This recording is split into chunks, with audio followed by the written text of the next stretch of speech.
just begin with today and introduce Jan Leibovitz, who is going to present about her mother, Regina Lewin Fleischer's life story. Today, really speaking about from birth in Poland in 1928 until her passing in 2015 here in Arizona. It's a very historical and personal perspective from her pre-Nazi life, experiences in the Warsaw Ghetto, hiding in the Ravensbruck concentration camp, and then really focusing on the rebirth and the rebuilding of life, which is, I think, the greatest testament to any and all of the Jewish survivors of the Holocaust. And I think Jan is her greatest testament, and then her children and grandchildren. So thank you very much. And we're very much looking forward to your presentation. Well, thank you very much. I want to thank Rabbi Levertov and the Phoenix Chabad and my dear friend, Pinky Lifshitz, for inviting me to tell my mother's story today. It's through telling all of these stories that we keep their memories alive, and it's a very important thing to do. I facilitate a Holocaust education group, and I presented this story, my mother's story, for the very first time in December. So this is only my second time presenting this. The pandemic has actually given me the time, for the first time in my life, to really delve into my mother's story and do some background historical look at some of this, and I've really learned a lot. And so I hope from my mother's story that you learn something too. I will be reading it because there is so much, just so that you know. Okay, my mother, Regina Lewin Fleischer, was born in Bidgoszcz, Poland on May 25th, 1928, and she passed away in Scottsdale, Arizona on 6/11/15. This is the story of her journey from birth to death. Her birth city is in northern Poland, located on the Brda and Vistula rivers, an area of Poland which is a corridor to the Baltic Sea. It's the 8th largest city in Poland and was under Prussian rule until the end of World War I. Prussia was a German kingdom that was the driving force behind the unification of Germany in 1871 and was the leading state of the German Empire until its dissolution in 1918. In 1920, because of the Treaty of Versailles, it became a part of Poland. In spite of the cultural, economic, and social achievements of Prussian Jews within this German Empire, Prussia retained a specific conservative, anti-Jewish political attitude which manifested itself through the mentality of the political parties. My mother was an only child born to Anna and Yudka, or Jacob as we would say. Jacob owned a fine leather company in town which made shoes, purses, and other fine leather goods. Jews were not allowed to own land, so they became businessmen. A little background on my grandparents. My grandmother, Anna, came from a very small town, a shtetl. Her family was very religious, and there were 9 children. My mother's maternal grandparents adored her, and she was especially fond of her Hasidic grandfather. She was always amazed at his tolerance, as not all of his 9 children followed the Hasidic ways. Yudka, her father, was from a Jewish family that did not practice anything religious. They were secular, and her father was very worldly, very well traveled, and had learned the tango in Rio de Janeiro. When they went on vacations, he entered tango contests and won prizes. He would dance, and my grandmother would sit and watch him. He was very charismatic, smart, and a hard worker. Since he was a non-religious Jew and my grandmother had a very different, the Orthodox background, they compromised. They didn't keep kosher, but my grandmother went to shul on the high holidays and lit the Shabbos candles. My mother was not given religious schooling. From very young childhood, my mother had a nanny who was also employed as their housekeeper. Her name was Marisha, and she was like a second mother to my mother. She loved my mother and the family was very good to Marisha. They treated her just like a family member. The family experienced a very good and monetarily comfortable life until 1933 when Hitler came to power. Once that occurred in Germany, there was mass anti-Semitism in Poland. Before the Holocaust, Jews were the largest minority in Poland. Jews were a big part of Poland, and the culture was, in part, Jewish. This town had a very large German population, and the anti-Semitism grew tremendously. Businesses were attacked. Parades were held with anti-Semitic floats, advertisements, and overt violence occurred towards merchants. As a side note, when the Nazis set their sights on Poland, they sought to destroy all that was there and build it up again as a colonial homeland for Germans. As part of that process, the Nazis situated their major killing centers in Poland. They built up a major railway that took Jews and other prisoners from their homelands to be murdered in occupied Poland. My grandfather lost his business and decided to move his family to Warsaw, which was his birth town. He had his family there, his parents, a sister, cousins. They were all quite wealthy. They were doctors and lawyers and businessmen.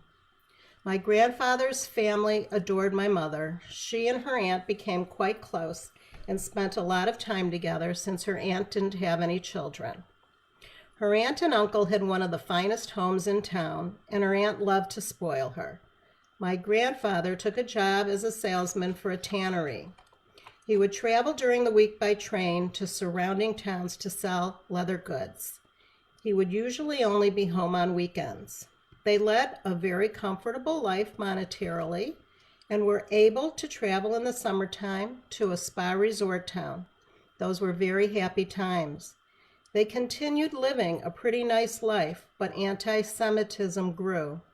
My mother was the apple of her father's eye. He wanted to make sure someone was with her at all times, especially as anti-Semitism rose.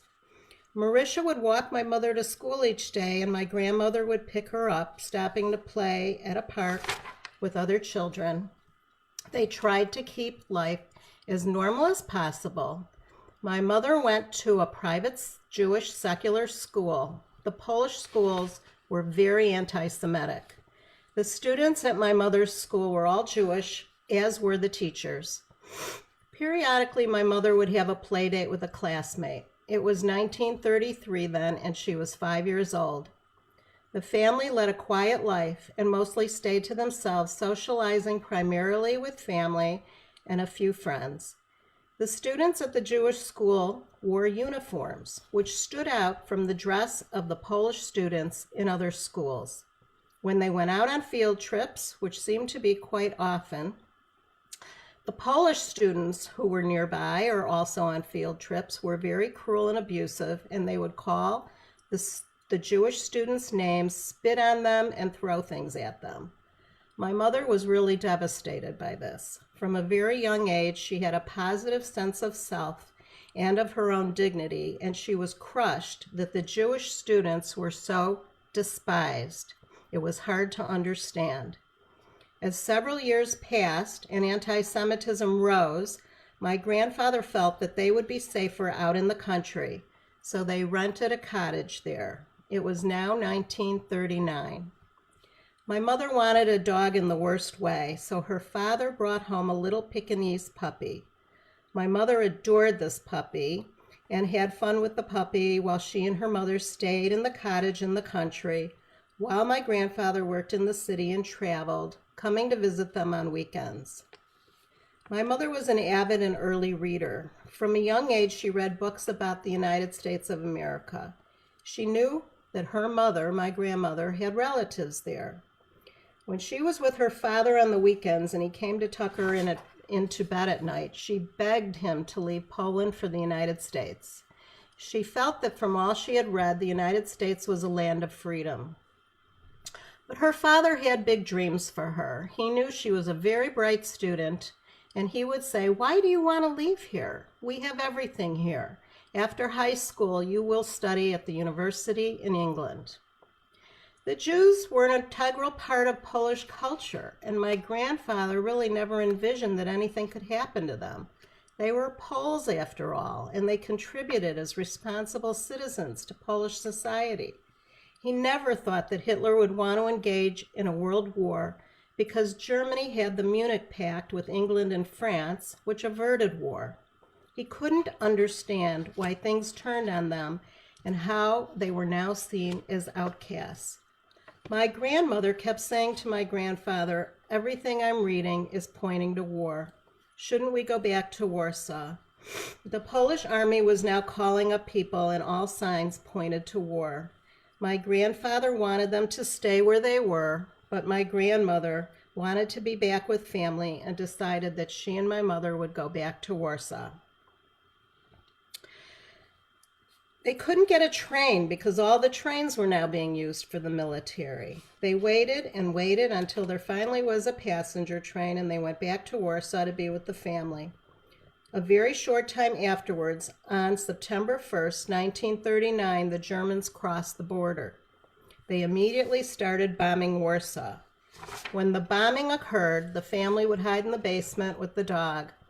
My mother was 11 years old at that time. Soon the Germans were marching in the streets. The banks closed. My grandmother had been a huge saver, and now everything she saved was gone. She said to my mother, "I should have played the horses. I would have had much more fun." My mother never had any good memories of living in Poland, other than the memories of her family. Once the German occupation began, there was no sense of pride or country. Poland was between two superpowers, Germany and Russia, and they were crushed in the middle. The occupation was hard on everyone. Schools closed and underground schools were formed. It was very difficult to get access to any books. It took about 1.5 years for the Germans to get organized. They took prominent Jews in Warsaw and created a government, the Judenrat, to organize a ghetto. Jewish people themselves were tasked with organizing the ghetto and aiding in creating their own destruction. The Warsaw Ghetto was the largest ghetto in Europe. Warsaw had the largest pre-war Jewish population in Europe, and the number of Jews living there was rivaled in the world only by New York.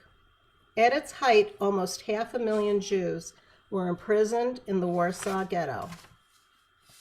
Jews were herded into one area of the city into the ghetto.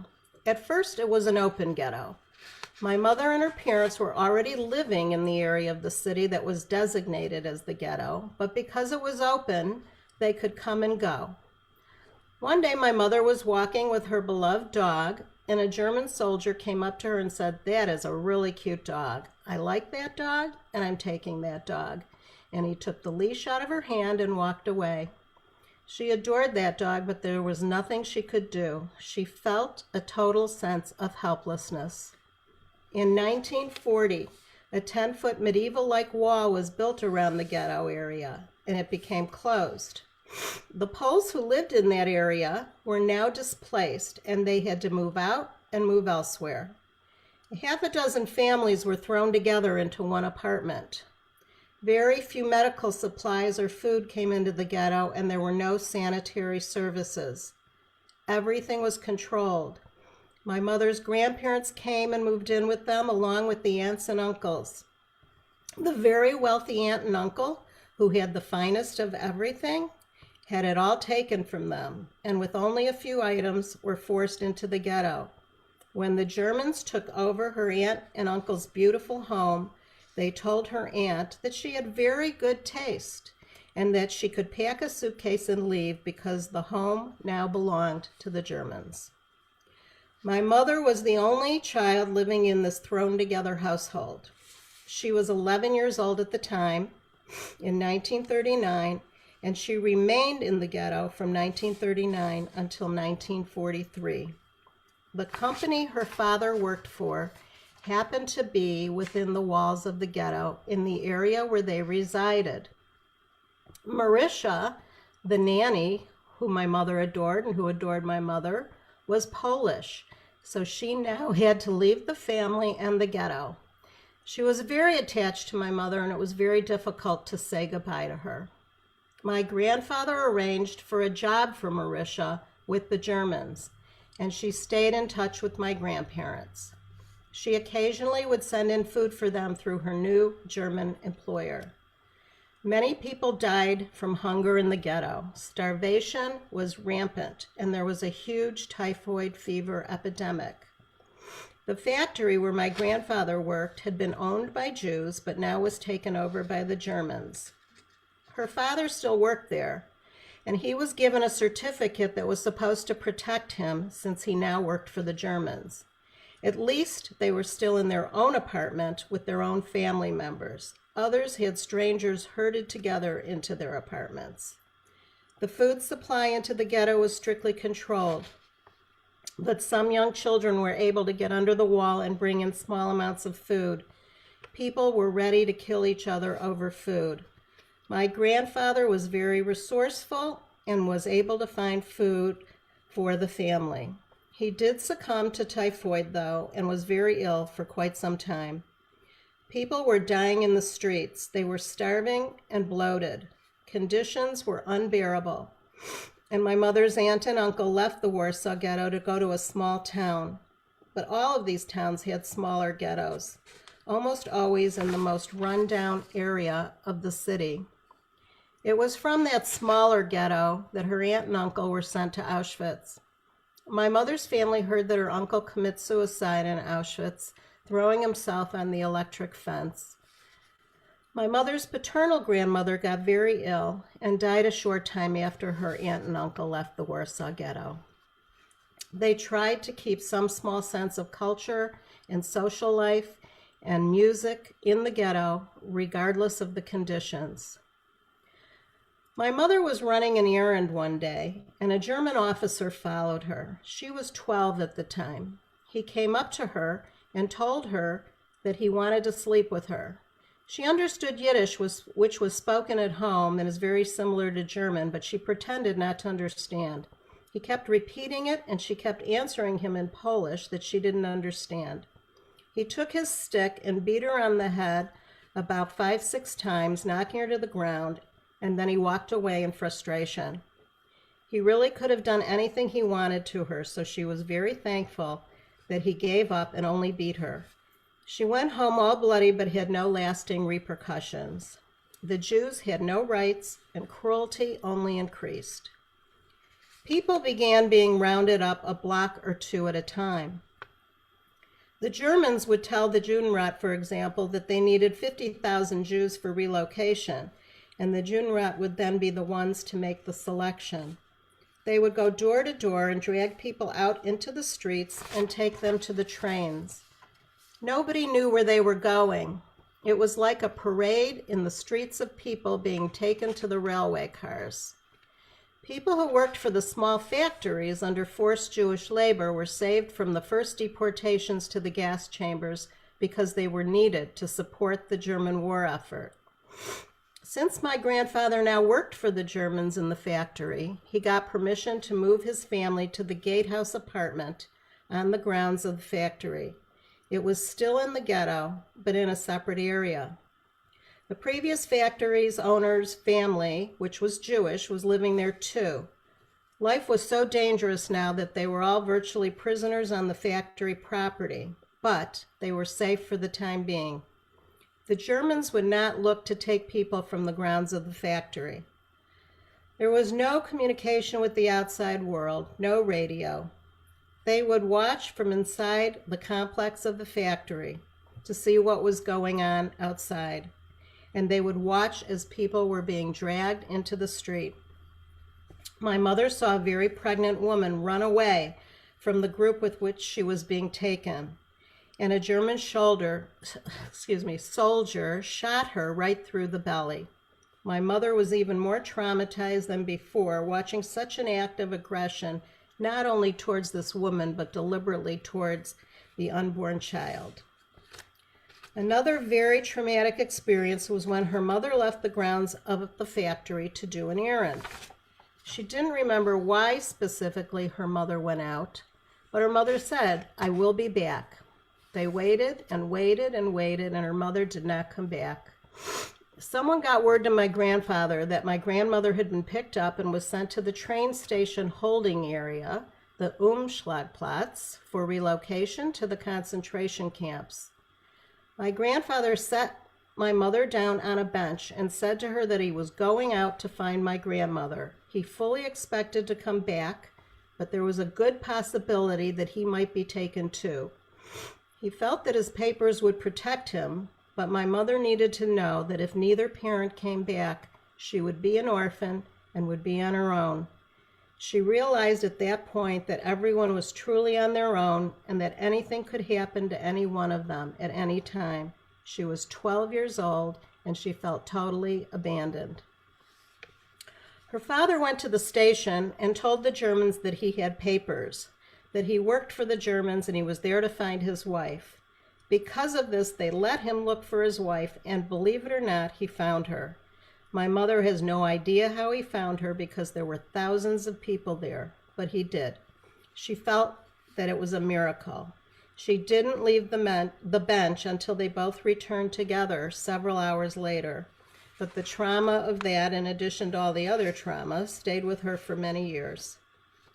They eventually were told that they needed to move off the factory grounds, so they moved to a small apartment in the main ghetto. Everyone was in hiding. They hid in any spot they could find. In January 1943, my grandfather left their hiding spot to go out. He said his papers would protect him, but this time they didn't. They never saw him again. He was picked up and put on a train. They heard from others that he had been sent to Treblinka. As a side note, 300,000 were sent in 1942 to the Treblinka death camp from the Warsaw Ghetto. This major deportation was called the Great Action, or Great Deportation. Most Jews could not believe that this could happen in a city that was the capital of Jewish Europe. After this, many factions in the ghetto decided to resist any future mass deportations. Preparation began being made within the ghetto by building bunkers and shelters and preparing the resistance. After my grandfather didn't return, my grandmother became very, very depressed and said that if it weren't for my mother, she would have had no desire to live and would have committed suicide. My grandmother made a decision at that point that they just had to get out of the ghetto. Shortly after my grandfather was picked up, my grandmother was able to get a message to Marisha through a courier asking for help. A message came back saying that if they could get themselves out of the ghetto on a certain date, Marisha would meet them and that she had found them a hiding place. For a sum of money, a man she knew would hide them in his garden apartment.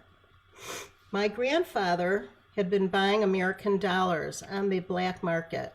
American dollars were very much in demand and valuable at that time because they were small and easy to hide, unlike coins.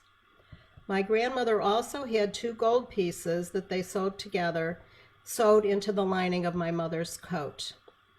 The bills, though, had to be hidden in a place where they couldn't be found in case they were caught and their clothes were taken. The bills were transported by rolling them very tightly and inserting them into a condom and then into their rectums. They paid off the guards at the wall to let them leave the ghetto with a group going out to work in the morning. When the count was 2 less coming back into the ghetto at the end of the day, the guard just looked the other way and didn't report it because he had been paid off. My mother and grandmother were hidden in this man's apartment for 1.5 years. It was a ground level apartment and people could easily see in. It was located just a few blocks outside the walls of the ghetto. Since everything had to look normal and people could see inside, my mother sat all day in one corner on a stool, and my grandmother was in another corner on a stool away from the windows and out of view. They sat there all day, quietly on their stools, reading books that Marisha had brought in for them. If they had to go to the bathroom, they had to slither along the floor so they couldn't be seen. At nighttime, they could close the curtains. He was good to them, and he gave them his bed. He made himself a bed on the kitchen table. He didn't want to call any attention to anything by having an extra bed in the house. He would shop and cook, and they would eat meals together. My mother felt that even though he was being paid, he did care about them. That may have been because of Marisha, because after the war, he and Marisha married. The owner of the building was aware that they were there as well, and she was also paid for her silence. For her, though, this was only a business proposition. The gold coins really were never able to be used by them as currency, and they gave them to Marisha. When company would come into the building, the landlady would alert them, and they would go into hiding. Sometimes the company would stay for hours. They would go into the closet and through a trap door to the crawl space where they would lay flat, sometimes for hours, until they could come out. It was very difficult for a young child to sit still all day and live like this. So Marisha got my mother papers as a Polish girl to go into the country and live with a Polish Catholic family for a summer. The family had children of a similar age whom my mother could interact with. It didn't go well, however. This was a religious Catholic family, and my mother knew nothing of the religious protocols or customs. She tried as best she could, but she missed her mother very much and thought that if she stayed, they would figure out that she was Jewish and turn her in. So she returned to the apartment and went back into hiding. Since the apartment was only a few blocks away from the walls of the ghetto, when the uprising occurred, they could see the war going on inside and buildings burning. The uprising went on from April 19th through May 16th, 1943. It began when German troops entered the ghetto to do final mass deportations to the Majdanek and Treblinka death camps. They didn't expect the Jews to fight back. My mother and her mother watched the uprising from the outside, and they were bystanders to this great tragedy. They knew many of the people within the walls of the ghetto. The Germans had shut off the water, electricity, and gas and brought in tanks. People lived in the sewers and bunkers. The Germans were shelling from the air.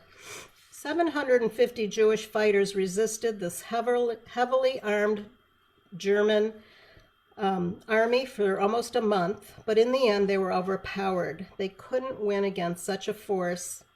Of the more than 56,000 Jews captured, 7,000 were shot, and the remainder were deported to the death camps. My mother and grandmother watched from afar as the ghetto burned. In August 1943, the Polish uprising began. In September of 1944, just a month later, my grandmother and mother made a conscious decision to leave their hiding place and go out into the street and be captured as Poles.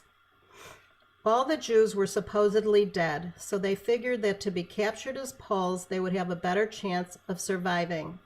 They were very fortunate that the people hiding them didn't turn them in, but they weren't willing to risk it any longer. If they were found in hiding, they'd be shot along with those who harbored them. Other friends of theirs in hiding had been turned in and shot. Plus, their money was almost gone. As a side note, the Polish uprising in Warsaw was a major World War II operation and began August 1944. It was just like the Germans were fighting the Jews.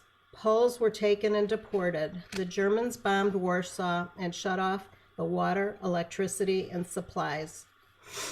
As they expected, my mother and grandmother were picked up in the street and taken by cattle car, just like their fellow Jews had been, with about 150 to a car. However, they were going as Poles now, not being known to be Jews. There was a straw bottom and a bucket for all the excrement. It took a few days on the train until they arrived at Ravensbruck concentration camp in northern Germany, north of Berlin, near the town of Ravensbruck, for which it is named. From 1939 to 1945, this was run exclusively as a women's camp. And of the estimated 132,000 women kept there during the war, 48,500 were from Poland, and 20,000 of these total were Jewish. There were lesser numbers from the Soviet Union, Germany, Austria, and France. More than 80% were political prisoners. 30,000 to 90,000 died or were killed there. It was the largest concentration camp for women in the German Reich. It was known as Hitler's Hell for women. Auschwitz-Birkenau was the second largest women's camp. In 1941, the SS established a small adjacent camp for males. They were the ones who built and managed the gas chamber. When the cattle car arrived, they were greeted by female guards in black capes with hoods, whips, and mean dogs. For the rest of her life, my mother cringed when she saw a big black dog or someone dressed in a black cape and hood. There were 3,500 women guards there, and they were inhumane. There was physical and mental torture. It was a training ground for other SS concentration camp guards. Jewish women were sent from there to Auschwitz. When my mother and grandmother arrived, the prisoners were given clothing, which consisted of a dress, clogs, and no underwear. The weather could be freezing there. Depending on how you were classified, you were given a colored armband. Red for political deportees, green for common criminals, yellow for Jews, purple for gypsies. The guards were paid very well and were encouraged to use their whips and dogs. Flogging occurred on a regular basis and increased especially after Heinrich Himmler's visit to the camp. Women would be stripped and tied to posts and flogged relentlessly. These women guards were very sadistic, and my mother felt they looked like Halloween witches. At any time between 2:30 and 4 a.m., the sirens would be sounded and the women would have to line up for roll call no matter what the weather, even in the freezing cold with snow on the ground, bare-legged. If someone died during the night, they would have to stand still for hours until all the numbers were rectified. Often they stood there till 6 a.m. Some women would drop dead in line. The crematorium burned the dead. The smell of burning flesh was in the air at all times. The area surrounding the camp was made up of beautiful homes inhabited by the people who worked at the camp. They had lovely, neat gardens to enjoy when they went home from the atrocities that they were administering inside the camp. The prisoners were forced to work 11 hours a day and then would stand in line again for hours. They would be given a weak broth twice a day with a piece of bread. At dinner, they might be given some vegetables. My mother had a very long, beautiful, thick hair, and the guards wanted to cut it off. My grandmother was very attached to my mother's hair for some reason, and she fell at their feet and begged for my mother to be able to keep her hair. One guard seemed to like my mother, maybe because she was young, and maybe because she had a daughter the same age as my mother, but for some reason she allowed my mother's hair to stay. There was lice infestation there, however, and they needed to be able to comb the hair. My grandmother only weighed 90 pounds in the camp, but she saved her bread for several weeks in order to trade it for a silver comb with teeth close together that could be used to clean her hair. My mother did keep the comb and did send it as one of the artifacts, and it's now in the Holocaust Museum in Washington, D.C. My grandmother would also save a few pieces of bread every week and trade it for hot water to wash my mother's hair. At nighttime, they slept several people to a bunk, my mother and her mother sharing their bed. There were also medical experiments that occurred at Ravensbruck. A group of young women students, resistance political prisoners from Poland and France, became known in Ravensbruck as the Rabbits. They were given this moniker because the Third Reich used them as laboratory animals. The Nazis would cut into their legs and infect the wounds with aggressive bacteria, wood chips, and pieces of glass, trying to cause gas gangrene, which is a deadly bacterial infection. They also removed and damaged nerves and muscles and bones in the legs. These young women would then be sewn up and in order to walk could only hop around like rabbits. Other inmates of the camp helped these women to survive by courageously and secretly bringing them food, water, and medical supplies. There was a factory attached to the women's camp, the Siemens Munition Company, which made components for munitions for the Germans. Siemens was a well-known German company and still is to this day. In fact, as a side note, there was a big Siemens facility in the town of Buffalo Grove, Illinois that I moved here from. I would pass it regularly as I drove through town, thinking of what my mother went through working for this company many years back. The women in Ravensbruck were forced labor for Siemens on the premises of the camp. As another side note, Siemens began paying reparations starting in 1998. They had a $12 million fund. It was 53 years after the end of the war. Many survivors were already deceased by that time. My mother at that time, when they began those reparations, was 70 years old. One morning at the end of April 1945, during the roll call, the guards asked for volunteers to be transported out of the camp. My mother and grandmother had never volunteered for anything. In fact, they had always done their best to try to stay invisible. For some reason, my mother said the hand of God told her to do something differently that day and to step out of line. 100 volunteers were requested, and they had no idea what they were volunteering for. But they stepped out of line. Many transports were being taken from Ravensbruck to the death camps, but this one was different, although when they volunteered, they had no idea about that.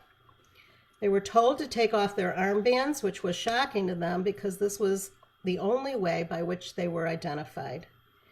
They were then walked through the men's camp, and as bad as their camp was, the men looked just like the pictures we see now of the starving, emaciated, skeleton figures. They were put into another small camp that they didn't even know existed. They were given Red Cross packages with chocolates and cookies. One guard said to my mother, "When this is all over, I hope you'll forgive me." The Red Cross didn't realize that when people who are starving are given these sweets, it makes them violently ill. Anyone who ate it all as fast as they could then started vomiting and had diarrhea for days. That was about the worst thing they could have been given to eat, and some died. They weren't told of a destination, but they were loaded onto the same cattle cars that brought them to the camp. They actually were being used as a cover for German troop movements because the train had a Red Cross painted on it. The Allied pilots wouldn't bomb trains with a Red Cross on the roof. These were not actual Red Cross transports. The prisoners were let out into the woods and hidden for days while the Germans painted the Red Cross and moved their troops.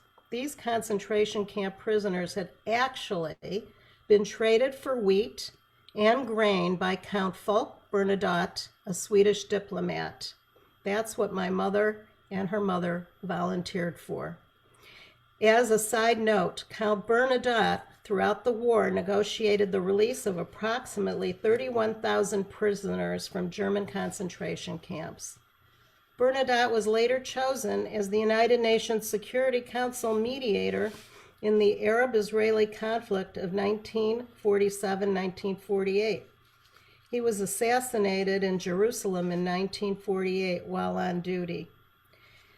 After about a week after leaving the camp on the trains, the Swedish government got suspicious as to where are these trains with these prisoners that they had traded for. The released prisoners were then put back on the trains and taken to Copenhagen, Denmark. The people on the train had been very sick from the Red Cross packages. They were given very little regular food because the packages were supposed to last during the duration of the trip. Periodically, the train stopped on the way to Copenhagen to let them out to go to the bathroom. The train cars were filthy and smelly. And then Like a miracle, they arrived in Copenhagen and were greeted by nurses in crisply starched, clean gray uniforms with white caps, all looking like they had just showered. The nurses reached in to help the prisoners out, and the prisoners said, "You'll get filthy, don't touch us." But these kind nurses didn't care. From this horrible train, they were moved across the platform, and it was like a dream. They went from one platform from these horrible cars across the platform to a beautiful, modern Danish passenger train with plush, upholstered seats. The two different worlds collided with one another. Everyone was so confused. It felt like a dream. They went by train and were transferred to a ship going to Sweden. They landed in the town of Malmö, the third largest town in Sweden. Everyone was very gracious. When they got off the ship, there were big welcoming tents with showers and doctors. They shed their clothes, which were then burned, and they were given new clothing. All of this was only a short time before the war ended. A school had been emptied out so they could quarantine there. They stayed in quarantine and under medical supervision for 6 weeks. The town's residents were wonderful. People came to the edge of the schoolyard's fence to talk to them. And though they spoke different languages and they couldn't understand the language that they were being spoken to in, they could see by the expressions how caring these people were. The people handed them pictures to look at and tried to keep them entertained with their kindness. They were made to feel included and accepted. After 6 weeks, they were given housing and jobs and help to settle in. My grandmother and my mother were under assumed Polish names because they had Polish papers. So they had to go through the process of identifying themselves, and then with the assistance of the Red Cross and Jewish agencies, they tried to find other family members. They were only able to find Marisha. They had nothing but praise for the Swedish people. It was a welcoming, caring country with a high standard of living.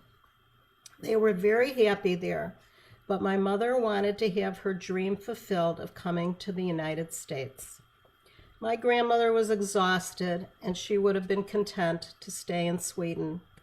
It was a small, peaceful town, and after some time, they had made some nice friends.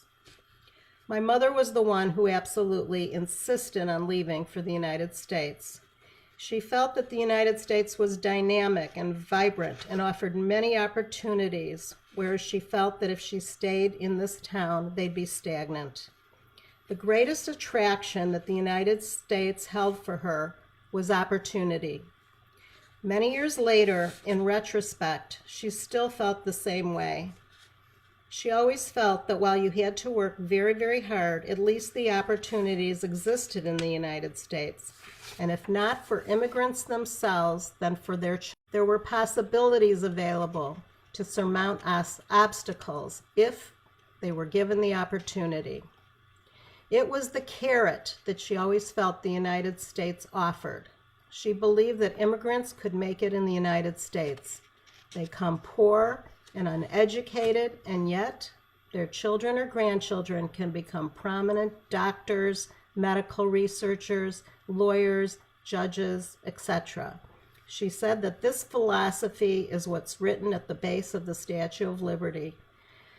And those words express to her what America stands for. They got in touch with my grandmother's 2 uncles that had come to the United States before the war. My grandmother's uncle immediately sent them the necessary papers to come over.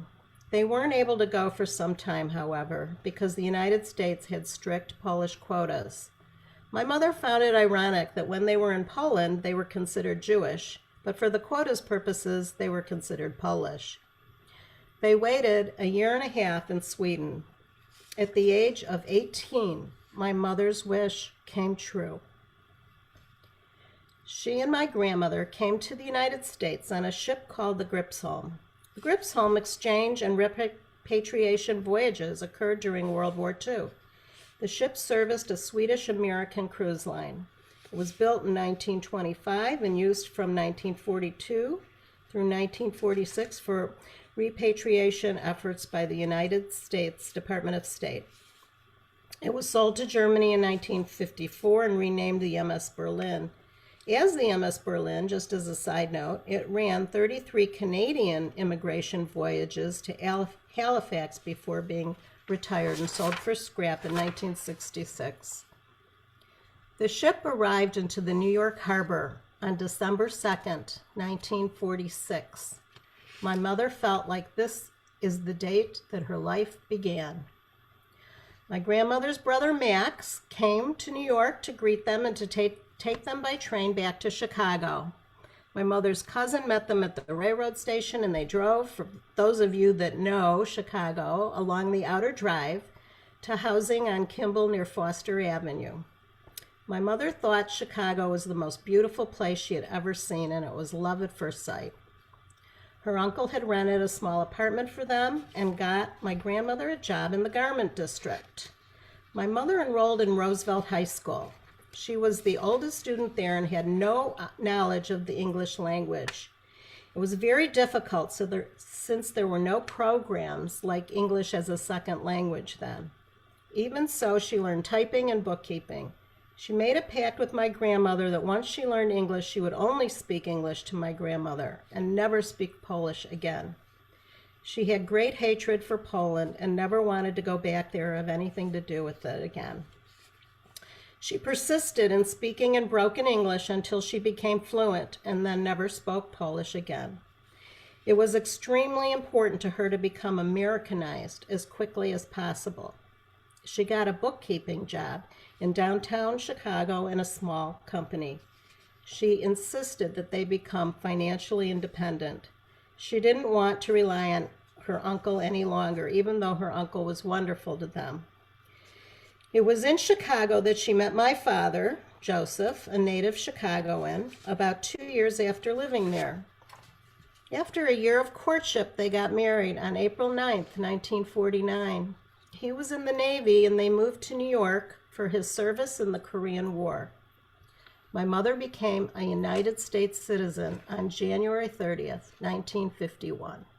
Her mother never took this test for citizenship.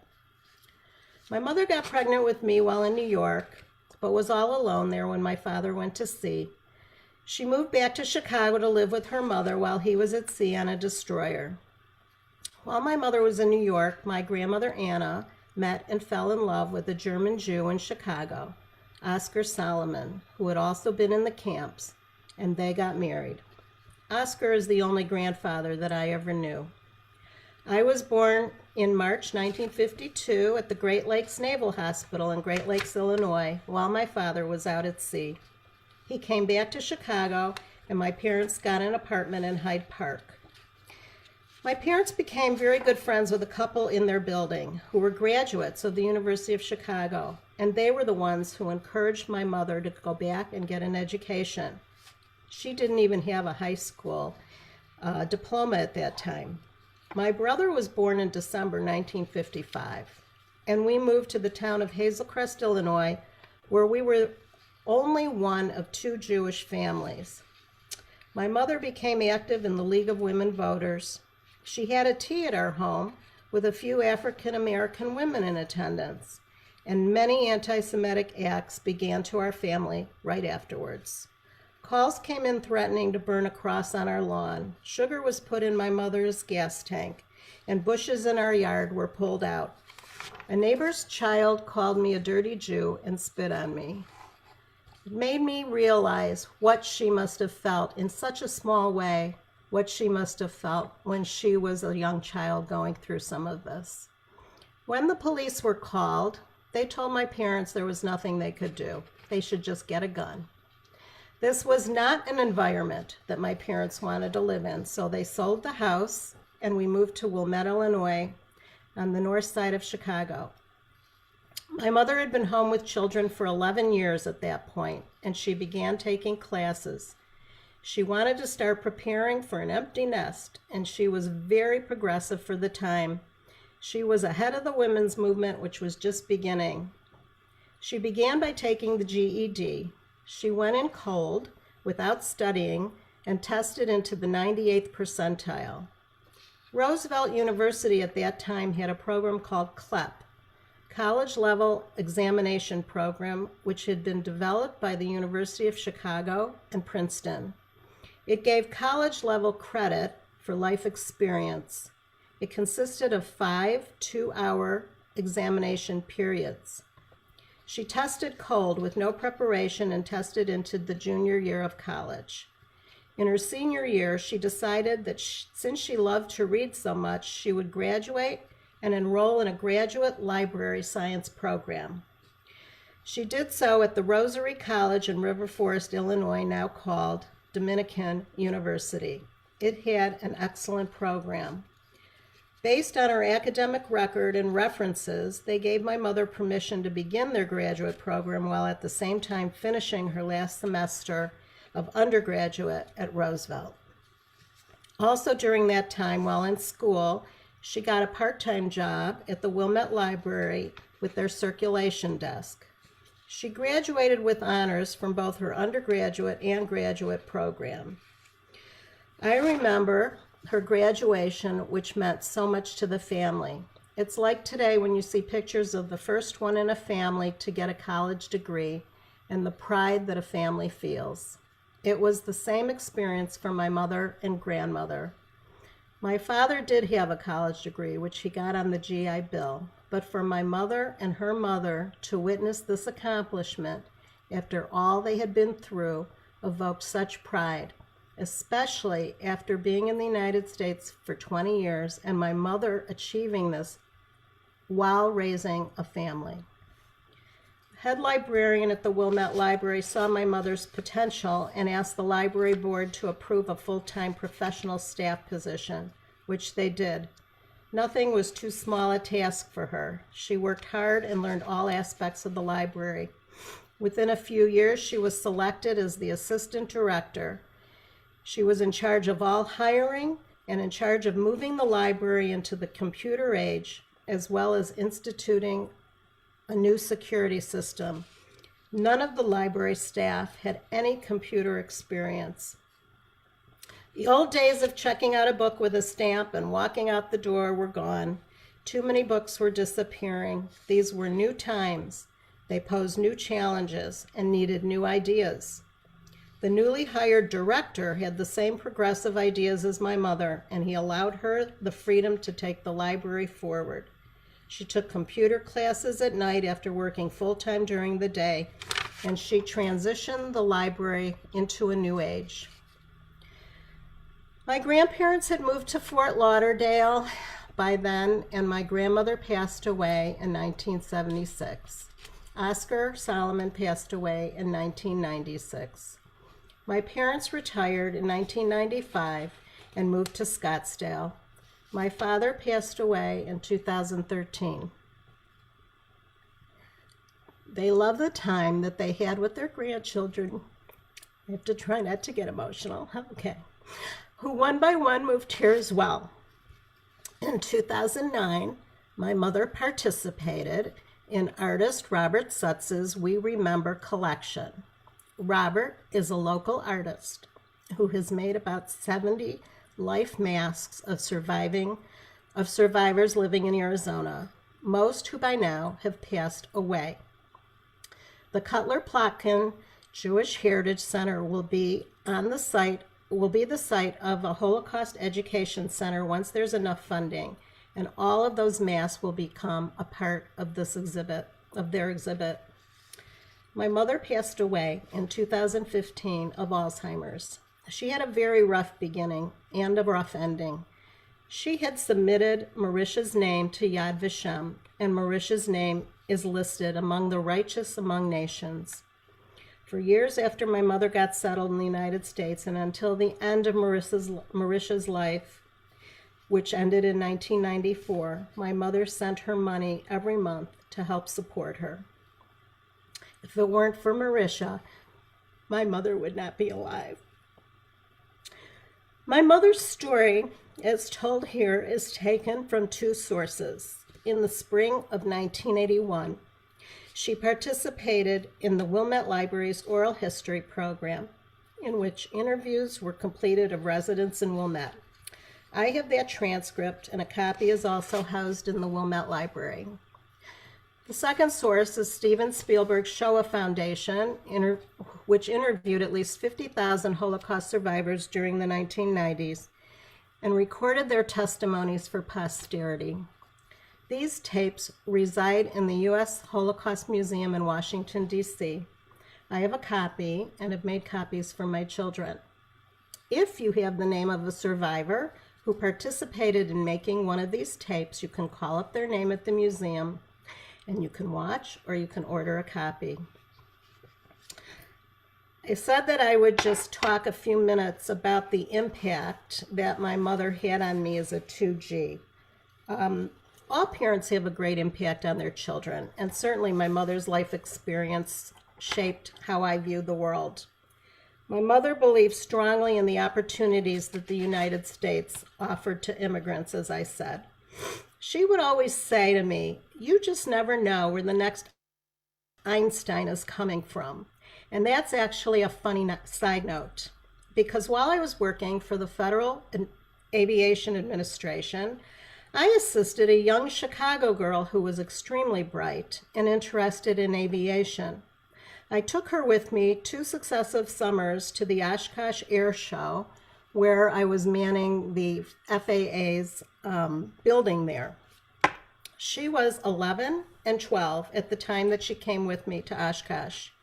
She built her first airplane at the age of 13, and as it turns out, Sabrina Gonzalez Pastoreski is being hailed as the next Einstein or Stephen Hawking. Her parents were both immigrants.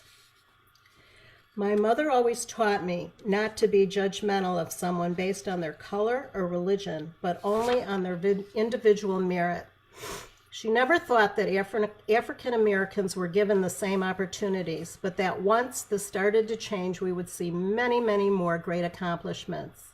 Remember, this was all pre-civil rights movement. She was a forward thinker.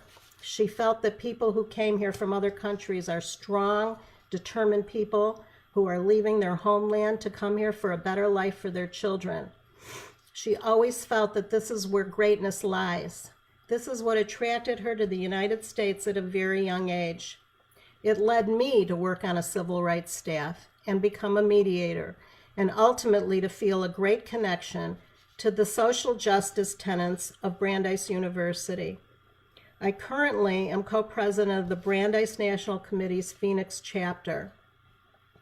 One last thing of note, I always felt a bit different than my girlfriends, having had a foreign-born mother. The experiences that they had with an American mother seemed to be a little bit different. Although my mother really rarely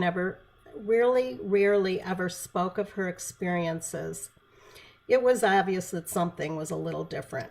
Just as an example, it's kind of a funny side note, but as I was graduating 8th grade, all of my girlfriends' mothers were making a very big deal about it. They were going shopping and getting their hair and nails done, and my mother didn't do any of that with me.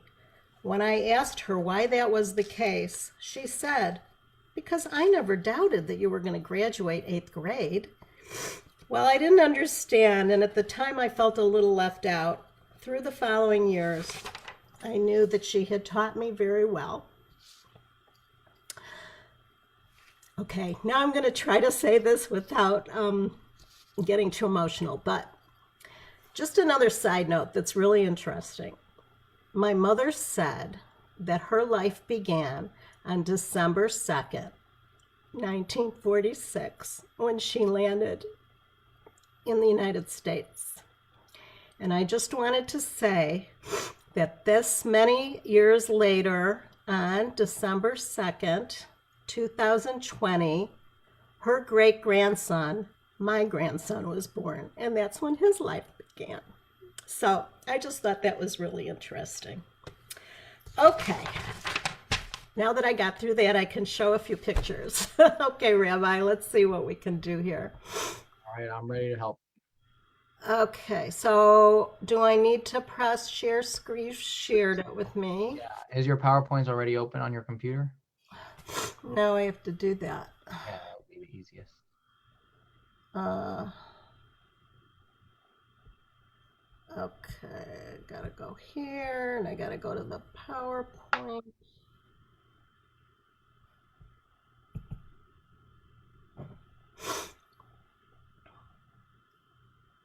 Okay, and then you told me to go down here To share screen. and, oh, so I have to, Back into Zoom. yep. Now share screen. And now go to this and then, what am I doing? Wrong. We're practicing for the Tesla. Yeah, okay. Okay, and you told me to go down to a little, There, that one. Perfect. okay, maybe I can drive a Tesla after all. Yeah, I'm rooting for you. Okay. All right. So, okay, this is a picture of my grandmother Anna and my grandfather Yudka Lewin when they were first married. This is a picture of my grandmother Anna as a young woman. And just so you know, these pictures, the reason that we have them is because my grandmother's two brothers that had come to the United States before the war, they had some of these pictures. I mean, not this one, but a couple of them of the younger ones, of the younger siblings. This is my grandmother's Hasidic father, and my mother and her father, Yudka, who was taken away to Treblinka. This is some of the anti-Semitism propaganda that was put out in the streets. Here's another one, and you can see the enlarged noses that were shown. Okay, more propaganda. There were thousands of Jews in the waiting area at the Warsaw train station waiting to be deported. Barracks at the Ravensbruck women's camp. There even were children later at Ravensbruck, and women's clothing. This is what they were given when they got there. Notice they weren't even given coats, even though the freezing weather, it was often freezing weather.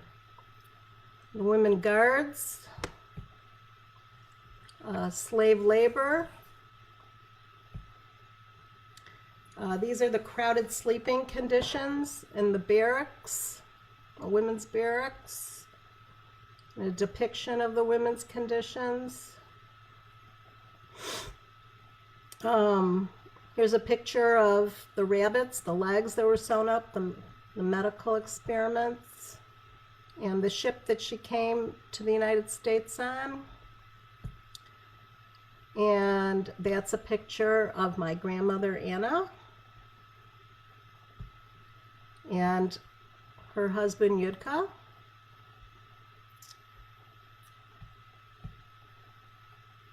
These were my grandmother Anna's brothers who were killed, two of the brothers killed in the Holocaust. Sisters and a brother killed in the Holocaust. Remember, there were 9 of them. This is Marisha.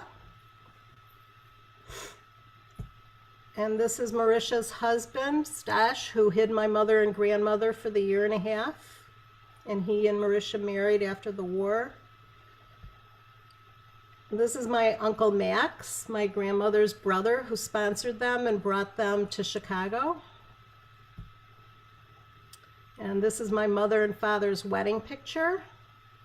And Regina and Joseph, and our new grandson, who was born on December 2nd, is named after my father, Joseph. This is my grandparents. My grandfather, Oscar, is the only grandfather that I ever knew.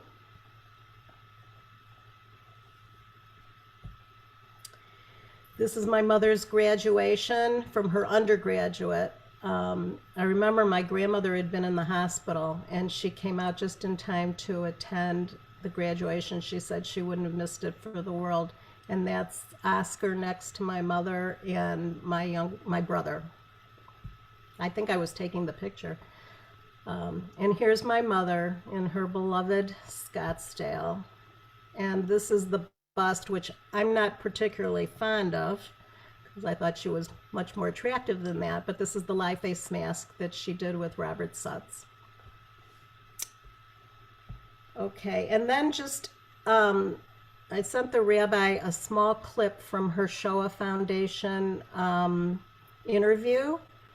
And if we could show that clip, you'll get to see her. That was done in 1995. All right, so I'm going to share that. Do I? Okay.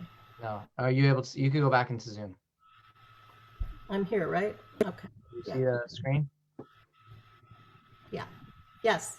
In 50 years after the Holocaust, what message would you like to give your children, family, and the world?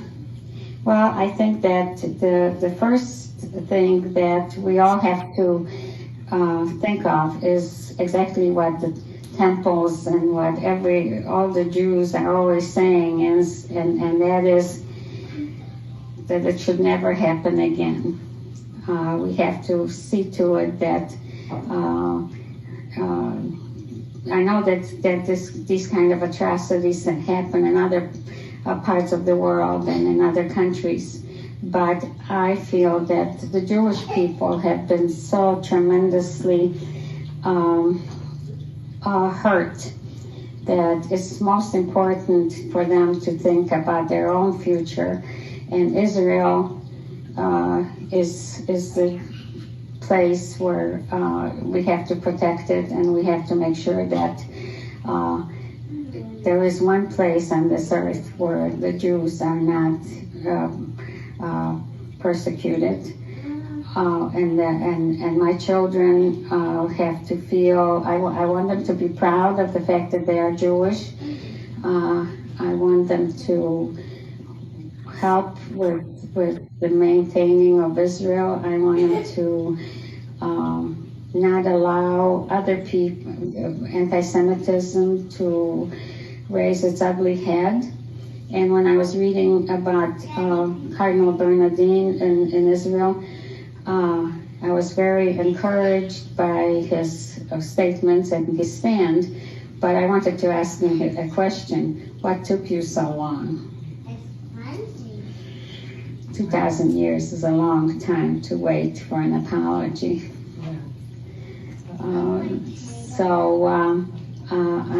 For myself, I'm looking forward to having a few good years with my husband. My husband is retired. We are hoping that we'll be able to have the health and enjoy life. I hope we will get what they say, a lot of naches out of our children and grandchildren. And we can't ask for anything more. It's just, it has been a difficult life, a complicated life, but we have to go on. Okay. And I just wanted the reference that she made to Cardinal Joseph Bernardin was that he had visited Israel in March of 1995, and he made remarks at Hebrew University in Jerusalem saying that there had been complicity of Christianity in fostering hatred and persecution of the Jews through the centuries, and he called for the church to engage in public repentance for its role. He acknowledged in his remarks that anti-Semitism has deep roots in Christian history. So that was her reference to, she appreciated the remarks, but why did it have to take 2,000 years? So, okay. Wow, thank you so much. This is obviously, for me, the greatest test, really it's her great-grandchild, your grandchild, and your children and yourself that speak to how tremendous of a story and her, I'm going to say, defiance of being defined, not to be defined by being a survivor, but being defined as being Jewish, which is, just, you can't really speak anything more than that. Are there any questions? I know there was a question in the chat, and the question was your mother able to talk about her experiences when you were growing up, or was that something more difficult? You know, she really didn't talk about it much, and we were always kind of afraid to bring it up because we didn't want to traumatize her any further and having to talk about it. And she, you know, she was quite young when she came, which was 18 when she came to the United States. So she worked very hard to Americanize herself, and she married an American. As she aged and I aged, I was able to ask her a few questions. And in fact, she was already had dementia. In 2013, when I went, I did a Jewish heritage tour with some friends to Central Europe, and I told her I was going to be visiting Poland and Warsaw, and she said, I hated it there. I never had any interest in going back. But I didn't come back and talk to her about it because, like I said, she already had dementia, and it's just, you know, why traumatize it further? I didn't want to ask too many questions. So I'm really very, very fortunate that I have these two things to go back to. You know, I have the book from the Wilmette Library that she did, and I have the Shoah Foundation tapes, which is just amazing. I mean, it's such a gift. And it took me this many years to really delve into it and to do some research and find some background information and to really reread through everything. I mean, I had seen the tapes when she first made them, but that was many, many years ago. So I've learned a lot in going back. And I've learned a lot, and I hope you learned something today too. Let's see if there's any... I think I just answered that about the places. Yeah. Were there any other questions? Any other questions? Feel free to unmute your mic. Can you just elaborate more about the second gen part? I mean, I've heard it many times, and I know many people here are familiar with that, but kind of how it affected you. Well, that's what I think that I have a number of friends, and maybe we gravitate to one another, a number of friends who are what they call us 2Gs. And there is a society here, the Phoenix Holocaust Society, that's made up of 2Gs. And, you know, a lot of us kind of gravitate maybe because we all have similar backgrounds. It appears to me that my friends who have two parents that were Holocaust survivors had maybe a little more of an impact. That's why I told that little story about 8th grade, because my mother just, material things were not important to her. She knew that everything could be taken away, you know, in a heartbeat. I don't think I realized until just within the last few years how much, you know, our lives were similar. I mean, the lives that we're leading were similar to what she was leading. She was, you know, in a fairly well-off family, and she, you know, had parents who adored her, and, you know, things seemed to be semi-normal, you know, pretty normal till anti-Semitism really reared its ugly head. And I see it happening here.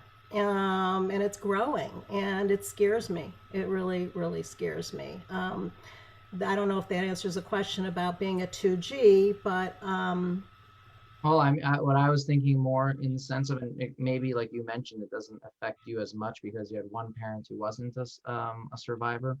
Mm-hmm. I know some people have their own traumas because of that. Sort of that were projected on them through their parents. Yeah, I don't think so. I think if anything, because she did become so Americanized and she was so focused on education, and she really imparted a very deep sense of, in me, and a very deep sense of social justice. I think that's the biggest impact. Thank you. Judy, you want to ask a question? Yes, I have a question that I've wondered about for many, many years, and your answer may give me nightmares. So, it's a spoiler alert. If people don't want to listen to the answer, they might not want to do so. But on all those experiments that they did with people, did they use anesthesia or anything when they did them that No. you're aware of? No. No. The worst that you could possibly imagine is probably better than what it really was. It was horrendous. Yeah. And I thank God that she was of a similar age to some of those young girls they experimented on in Ravensbruck, and I thank God she wasn't one of them. Right. Thank you. Linda, did you have a question? A lot of them. Thank you. Linda, did you have a question? Yes, I do. Actually, it's not a question, it's a comment. Jan, I want to thank you so much for doing this presentation. I was on the computer this morning and I said, Brad, we have to watch this. Regina and Joe were friends of mine. Oh, you're kidding. Oh, no, I was at your house and Wilmette. Oh my gosh. Yes, so my husband, Larry Tepper, had a Oh yeah, I know the name. Yeah. had a serious heart attack, and he was going for cardiac rehab in Evanston Hospital. And your mother was there at the same time, and we became friends. Oh. And they almost went to Florida because your dad found a development someplace and they had a street named Regina. And he wanted to buy a house for Regina on Regina Lane. And it fell through, and then they decided, no, we're going to Scottsdale. And subsequently, Larry and I came to Scottsdale. And so we would see them and occasionally your brother Mark. And this was just beautiful. And I can't thank you enough. Oh, well then you knew her firsthand, but that is so incredible. It's such a small world. The world keeps getting smaller, but you just gave me a piece of information that I didn't even know. I never heard that story about Florida and Regina Lane. Regina Street. Oh. So thank you for that. You're welcome. Something to chuckle about.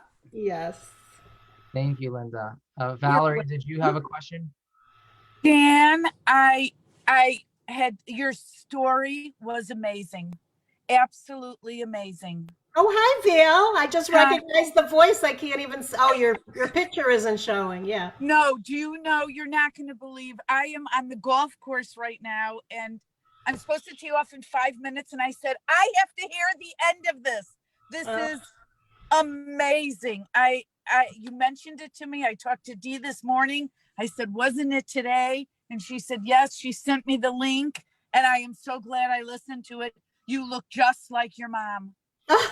You look just like your mom. It was an amazing story, and I almost feel honored to know you. Oh my gosh.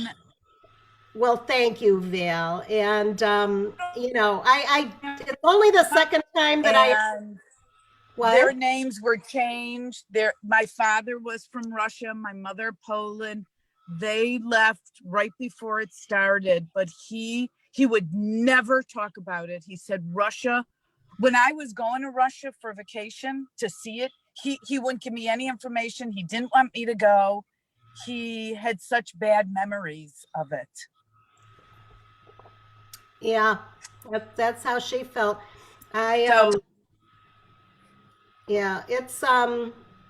It's only the second time I've told it, and I'm wondering if I'll ever be able to tell it without getting emotional. I don't know if that's a good thing. I don't think so, because I was emotional. How could you not get emotional? It was wonderful. Meanwhile, I have to go tee off, Jan. It was great watching this. Thank you. I'll talk to you later. For listening. Okay. Thank you. Bye-bye. Thank you. Okay. Jan, one last question, I guess, Yes. kind of a closing remark type of a question. What do you think? So you mentioned, and even your mom mentioned this in that video clip that you shared, that it should never happen again. So one of the questions in the chat is, what do you think we can do before we stay too long and history then repeats itself? Oh boy, I guess if we could answer that question, we could all get rid of anti-Semitism. I guess the most important thing is to educate. Education is the most important thing. I think there's so much ignorance out there, and from ignorance, people don't know. They just make stuff up, and it breeds further anti-Semitism. And the more that we can tell these stories and educate people and have conversations, with people who think differently and try to understand their point of view and try to give our point of view. And, the more that we can do that, they're doing this in Israel, they're doing it in Germany. The more that we can do it, the more that we can share, the more that maybe we can reach some common understanding. Thank you. So, Arizona's doing a lot with that now, with hopefully passing that bill all the way through for Holocaust education. Yes. Yeah. Thank you again for this. I was happy to do it. Thank you for inviting me. Thank you. Thank Pinky. Thank you, Jen. Thank you, Pinky. She's always thinking about what they can offer to smile on seniors. Thank you.